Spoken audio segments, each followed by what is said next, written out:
ഇപ്പോ ഹിന്ദു പത്രത്തിൽ വന്ന അഭിമുഖം അത് തെറ്റായി വ്യാഖ്യാനിക്കപ്പെടുകയാണ് ചെയ്തത്. സർക്കാരിനോ ധനസുമോദ് ഹിന്ദുവിന്റെ വിശദീകരണം വരുന്നുണ്ട്. PR ഏജൻസിയാണ് എഴുതി നൽകിയതെന്ന് പറയുന്നു. എന്താണ് സംഭവിച്ചതെന്നാണ് മനസ്സിലാക്കുന്നത്. ഹിന്ദുവിന്റെ വിശദീകരണത്തിന്റെ വിശദാംശം.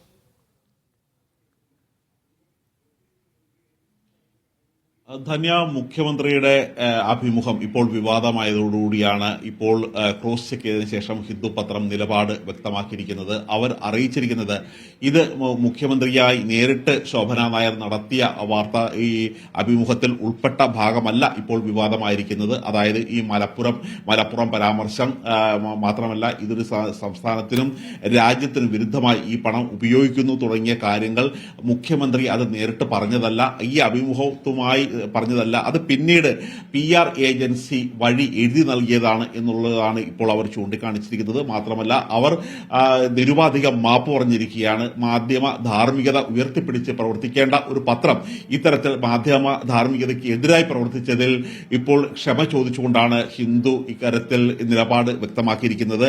നേരത്തെ മുഖ്യമന്ത്രിയുടെ ഓഫീസിൽ നിന്നും പ്രസ് സെക്രട്ടറി PM മനോജ് ആയിരുന്നു ഇക്കാര്യത്തിൽ മുഖ്യമന്ത്രി അഭിമുഖത്തിൽ ഇങ്ങനെയൊരു കാര്യം പറഞ്ഞില്ല എന്നുള്ളൊരു കാര്യം തന്നെ വ്യക്തമാക്കിയിരുന്നത്. ആ സമയത്ത് തന്നെ നമ്മൾ ഹിന്ദുവിന്റെ എഡിറ്റർ ലെവലിലുള്ള ആൾക്കാരുമായി ബന്ധപ്പെട്ടതായിരുന്നു.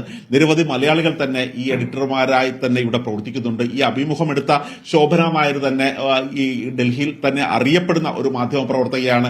മാത്രമല്ല, രാംദാസ് പാസ്വാന്റെ അടക്കം ജീവിതകഥ എഴുതിയിട്ടുള്ള ഒരു പ്രമുഖയായ ഒരു എഴുത്തുകാരിയും കൂടിയായ മാധ്യമ പ്രവർത്തകയാണ്.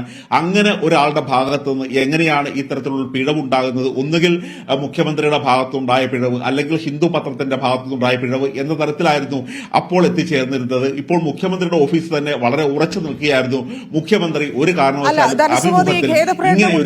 ഈ ലഭിക്കുന്ന കാര്യം അത്തരത്തിൽ തന്നെ അച്ചടിക്കുക എന്നുള്ളതാണോ ഹിന്ദു ചെയ്തിരിക്കുന്നതെന്നാണോ മനസ്സിലാക്കേണ്ടത്? PR ഏജൻസിയാണ് ഇതിൽ കുറ്റക്കാർ എന്നുള്ളതിലേക്ക് വരുമ്പോൾ PR ഏജൻസി നൽകുന്ന കാര്യങ്ങൾ മുഖ്യമന്ത്രിയുടെ ഓഫീസ് പരിശോധിക്കില്ലേ?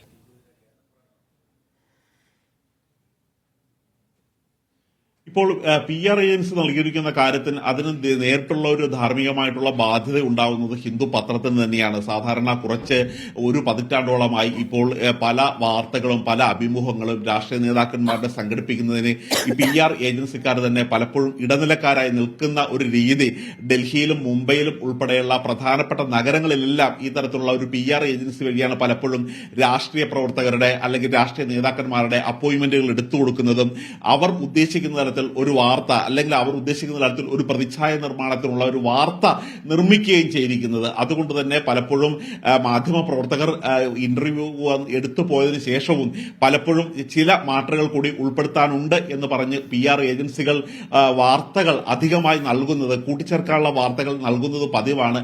അങ്ങനെ തന്നെയാണ് ഇവിടെ സംഭവിച്ചത് തന്നെ നമുക്ക് ഇതിൽ കരുതണം. കാര്യം മുഖ്യമന്ത്രിയുടെ ഓഫീസ് വളരെ കടുത്ത ഒരു നിലപാട് എടുത്തതോടുകൂടി ഹിന്ദു പത്രം കൃത്യമായ നിലപാട് വ്യക്തമാക്കണം എന്ന് ഉറച്ച നിലപാട് എടുത്തതോടുകൂടി തന്നെയാണ് ഇപ്പോൾ അവർ PR ഏജൻസി വഴിയാണിത് ലഭിച്ചത് എന്ന് പറഞ്ഞ് കൈയൊഴിയുകയാണ് ഇപ്പോൾ ഹിന്ദു പത്രം ചെയ്തത്.